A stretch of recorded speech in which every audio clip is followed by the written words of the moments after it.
નમસ્કાર દર્શક મિત્રો, આપ જોઈ રહ્યા છો સાંજ સમાચાર.live. હવે જોઈએ અગત્યના સમાચાર.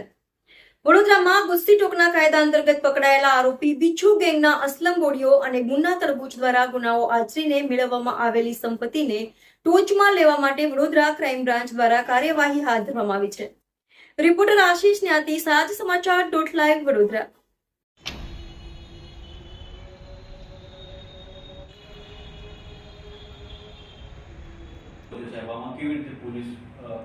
પહેલાં તો મિત્રો તમે રેવન્યુને લખો, પછી સબ રજિસ્ટ્રારને પૂછો, બીજો રસ્તો બાતમીદારોથી. તમે બધા જાણો છો એમ વડોદરા શહેરમાં પાછલા દિવસોમાં એક ગેંગ, બિચ્છુ ગેંગ, કે પોતાનું નામ ધારણ કરી અને વડોદરા શહેરમાં જુદા જુદા પ્રકારના ગુના, લૂંટ, દાળ, ખૂનની કોશિશ, બળજબરીથી કઢાવી લેવું, વિશ્વાસઘાત, અસંખ્ય પ્રકારના ગુનાઓ કરતા હતા.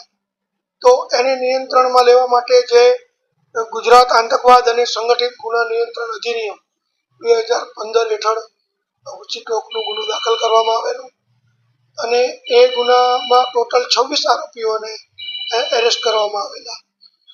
તમને ખ્યાલ છે ત્યાં લગી એમાંથી જે મેઇન એનો જે આરોપી હતો એ અસલમ બોડિયો અને બીજા એક મુન્ના તરબૂચ, એ તે વખતે આરોપી તરીકે હતા.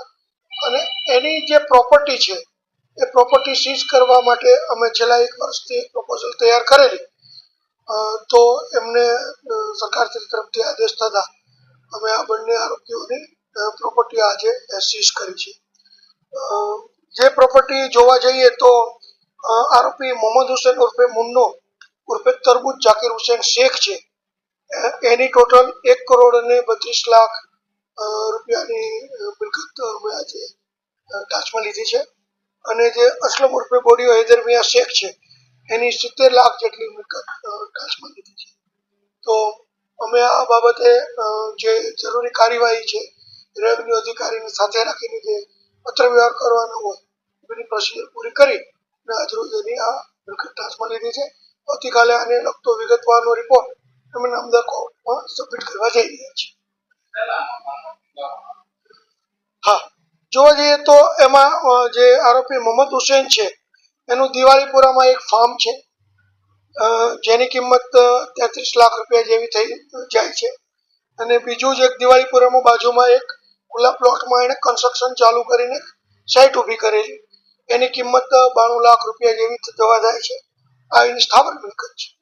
અને એ જ મુન્ના તરબૂચની જંગમ મિલકતમાં એક ઇનોવા ગાડી છે જેની કિંમત આશરે 7 લાખ રૂપિયા જેવા થાય છે. એમ ટોટલ એની 1,32,00,000 રૂપિયાની પ્રોપર્ટી થાય છે. એવી જ રીતે આરોપી અસલમ શેખની જોઈએ તો એનું એક કોટામાં તાંદલજા વિસ્તારમાં એક મકાન છે જે 13 લાખ રૂપિયાની સ્ટેમ્પ ડ્યુટી ભરેલી, પણ એની કિંમત અત્યારે બજાર વેલ્યુ 45 લાખ રૂપિયા જેવી થાય છે. અને એવી જ રીતે એનું એક બીજું વાડી વિસ્તારમાં મકાન છે, એનું 22,98,000 જેવી એની કિંમત જવા થાય છે.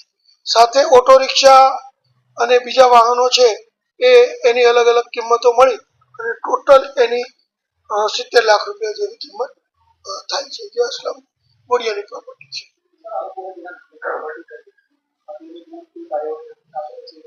હા,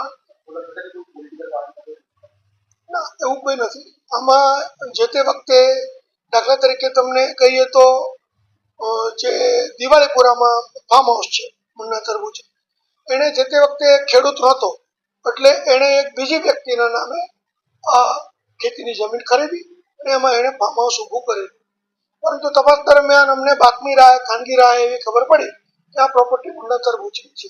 એટલે જેના નામે એ પ્રોપર્ટી હતી એને બોલાવવામાં આવ્યા તો એણે સ્પષ્ટ કીધું કે ભલે મારા નામે રહી, પરંતુ એણે મારા નામે ખરીદી છે, ખરેખર આ પ્રોપર્ટી છે એ મારી નથી, આવી એણે વાત કરી. એટલે એની બાબતે એનું અમે કોર્ટમાં લઈ જઈને એનું 164નું નિવેદન પણ કરાવ્યું. એટલે જેથી કરીને અમને ખબર પડી કે આ પ્રોપર્ટી છે મુન્ના તરબૂચ, ભલે એના નામે નથી તેમ છતાં અમે સીઝ કરી, કારણ કે જેના નામે છે એને એવું કબૂલાતનામું આપ્યું છે કે આ પ્રોપર્ટી છે મુન્ના તરબૂચ. આ રીતે એના નામે ન હોય તો પણ અમે પ્રોપર્ટી લીધી છે. એવી જ રીતે રિક્ષાઓ છે, તો રિક્ષાઓ પણ જે અસલમ બોડિયાની હતી પરંતુ એ જુદી જુદી વ્યક્તિઓના નામે ખરીદેલી. એ વ્યક્તિઓએ બધાએ આવીને કોર્ટમાં એવું નિવેદન આપ્યું છે કે ભલે અમારા નામે રિક્ષા છે પરંતુ ખરેખર અમારી નથી, એ એમની છે, અમને ખાલી ચલાવવા જેથી એ રિક્ષાઓ પણ અમે